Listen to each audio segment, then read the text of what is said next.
Yeah, there's every chance that protesters will still turn up at these demonstrations, Pete. It's a little bit confusing. There are actually two events that are set to go ahead this weekend. Now, the first is a Black Lives Matter protest that was set for this evening.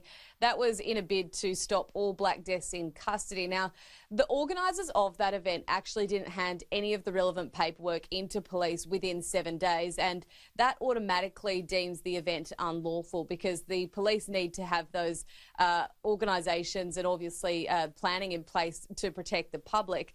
The second event was to be held on Saturday. Now, that is a pro-refugee rights march that was set to take off in Town Hall on Saturday afternoon.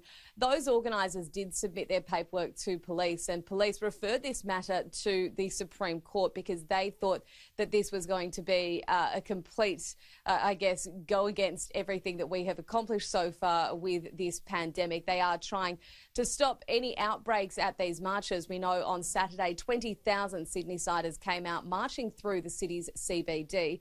So the Supreme Court found that this could not go ahead. They deemed it unlawful, and the New South Wales Police Minister, David Elliott, released a statement welcoming this news and saying common sense prevailed. He said, "Together, the people of New South Wales have done an outstanding job to slow the spread of COVID-19, and we simply can't afford to compromise our progress.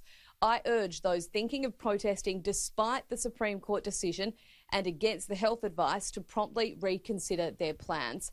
The police have said that they are going to be out this weekend and they will be in full force, handing out a number of fines to anyone that plans on attending.